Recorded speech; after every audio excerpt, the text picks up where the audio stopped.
네, 안녕하세요. 오늘은 이제 추석 명절을 맞이해서 추석 특집을 한번 준비해 봤습니다. 오늘 소개해 드릴 내용은요. 최근에 이제 월가의 이제 이단화로 좀 이제 화제를 불러일으키면서 이제 자본시장에서 이제 일종의 뭐 팬덤마저 형성되고 있는 그 크레딧 스위스의 졸탄 포자르라는 사람의 이제 그 리포트에 대해서 좀 말씀을 드리려고 합니다. 최근에 쓴 리포트인데요. 전쟁과 산업 정책이라는 이제 리포트를 제가 좀 발췌해서 일부 요약해서 뭐 번역을 해서 좀 올려드리겠습니다. 그런 내용을 좀 말씀드릴 건데요.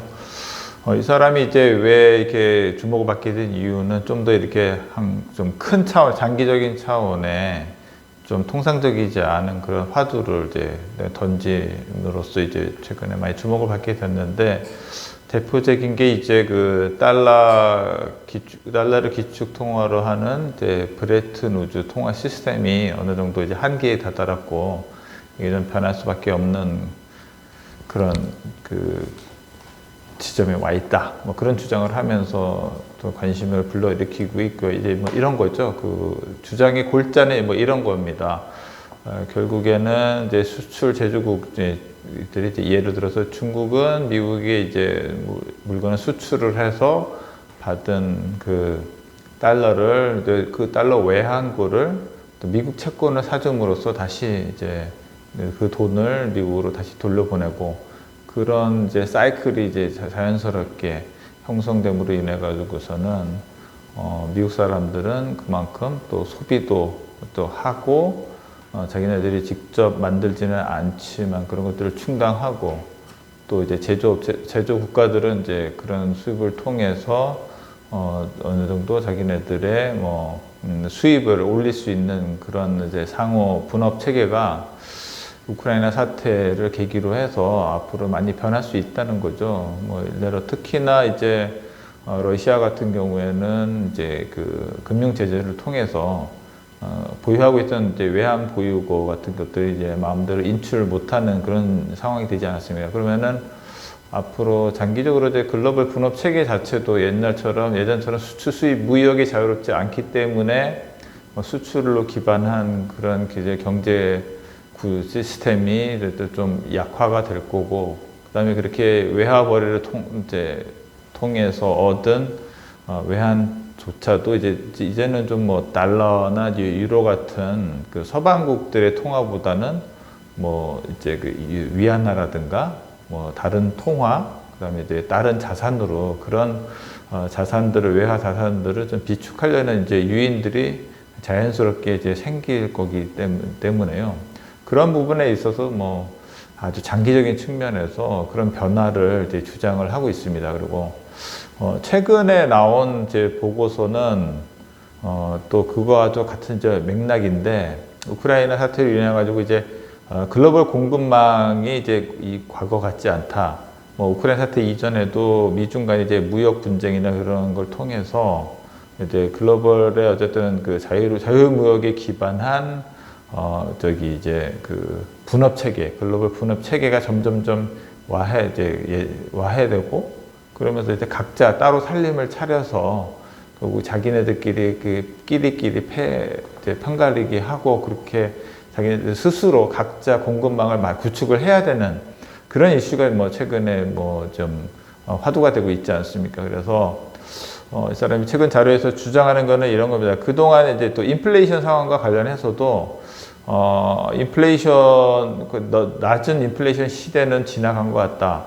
지금까지는 이제 그 인플레이션이 낮게 유지될 수 있었던 그런 이제 원동력은 뭐 미국에서의 이제 값싼 이민자 노동력, 그 다음에 미국 사람들이 쓰는 값싼 중국산 상품, 그 다음에 이제 유럽 쪽에서는 이제 그 싼 러시아 천연가스에 기반한 어떤 가격, 유럽 특히 독일을 대표로 한 유럽의 그 산업 생산품의 가격 경쟁력, 뭐 이런 것들이 복합적으로 맞물려서 이제 낮은 물가 시대를 이끌어 수 있었는데, 이게 이제 우크라이나 사태를 통해서 큰 변화가 있을 수밖에 없다는 거죠. 그래서 아까 말씀드린 그런 관점에서, 그러니까 상호 이제 무역 측면이라든가 아니면은 이제 서로 외환 거래, 외환 보유를 이제 서로 이제 예치하는 그런 관점에 있어서 양쪽에서 이게 다 깨지면서 결국에는 이제 과거에는 이제 중국과 미국은 이제 차이메리카라는 하나의 이제 결합, 하나의 그런 커플, 그 다음에 유럽과 러시아라는 유러시아라는 그 하나의 이제 조합 커플이 깨지면서 이제 오히려 이제 미국을 한 축에 놓고 중국과 러시아가 좀 더 이렇게 서로 간에 좀 이렇게 공조해서 가까워질 수 있는 그런 환경이 되고 있다라고 이제 주장을 하고 있습니다. 그리고 인플레이션 관점에서도 이 사람은 현재 인플레이션 현상이 조금 더 장기화될 수 있다라는 입장이고, 그래서 금리도 그에 따라서 조금 더 장기적인 상승 압박을 받을 수 있다라는 의견입니다. 왜냐하면은 지금 상황에서는 글로벌에 어쨌든 많은 투자가 일어날 수밖에 없는 환경이거든요. 저희가 보시면은 결국 어쨌든 지금 군사적인 긴장감이 이제 확대되고 있기 때문에 각국의 그 군비 재무장에 대한 이제 군비 지출 늘어나야 되죠. 그 다음에 이제 리쇼링 이제 하기 위해서는 이제 설비 투자를 이제 자국 내나 아니면은 우리가 친한 국가에다가 이제 설비 투자를 다시 해야 되고요. 그 다음에 이제 원자재 이제 자원 이제 자원 무기화 그런 거에 이제 대응하기 위해서 또 자원 확보하기 위한 투자. 그 다음에 이제 친환경. 어쨌든 이제는 단기적으로는 어쩔 수 없이 지금 화석연료를 다시 떼고 있지만 결국 러시아 의존도를 낮추기 위해서라도 이제 친환경 투자를 더 장기적으로 할 수밖에 없지 않습니까? 이런 것들이 다 복합적으로 해서 많은 돈이 필요할 거라는 거죠. 그러면은 이제 어쨌든 재원은 한정된 재원에서 투자가 많이 들어갔기 때문에 그렇기 때문에 어떻게 됩니까? 이제 금리가 상승하는 그런 요인이 될 수밖에 없다. 그리고 이제 그 서방이 만약에 이런 노력을 하는 과정에서는 결국은 수요 충격과 공급 차질이 좀 비일비재하게 또 일어날 수 있다라는 그런 주장을 좀 하고 있습니다. 그리고 이제 그런 이제 논지의 이제 주장을 좀 최근 보고서에서 좀 하고 있고요. 그리고 이제 그 외에도 최근에 여러 가지 지정학적인 이슈, 특히나 한반도를 둘러싼 지정학적 이슈도 얘기를 하고 있는데, 이 부분은 이 저자가 어쨌든 한국 KDI에서 또 공부했었던 경험도 있고 그렇기 때문에 저도 좀 관심을 갖고 내용을 봤는데, 사실은 그게 특별한 내용이 더 있었던 것 같지는 않고요. 최근에 이제 한국 상황에 대해서 조금 이제 업데이트가 안 돼 있는 것 같습니다. 나중에 보시면 알겠지만 한국이 어쨌든 그런 미중 간의 전략적인 모호성, 그러니까 양다리 걸치기, 그런 것들이 약간 중국에 경도되고 있는 게 아니라는 생각을 갖고 있는 것 같은데, 사실은 이거는 연초 상황까지 정권이 바뀌기 전의 상황을 감안해서 이 글을 쓴 것 같아요. 그래서 최근의 상황이 좀 반영되지 않은 것 같아서 이 부분은 그냥 스킵하고 넘어가셔도 될 것 같습니다. 그리고 이 보고서가 보시면은 영문 보고서가 이제 좀 이번 자료는 좀 길어요. 좀 길고, 그리고 좀 읽기가 좀 가독성이 좀 좋지가 않습니다. 눈에 확 잘 안 들어와서 일단은 제가 그 중에서 앞부분하고 중간 생략하고 뒷부분 이제 중요한 내용만 좀 번역을 해서 올렸으니까 그 부분만 참고를 해서 보시면 될 것 같아요. 그렇게 해서 필요한 대로 내용을 좀 취하시면 될 것 같고요. 어찌됐든 간에 이런 내용 자체가, 그러니까 이 사람은 좀 장기적인 관점에서 얘기를 하고 있는 건데, 특히나 이제 이 사람 주장대로 하면은 사실은 달러의 위상이 좀 약해질 수밖에 없는데, 최근의 상황은 이제 달러가 오히려 아주 강세를 보이고 있지 않습니까?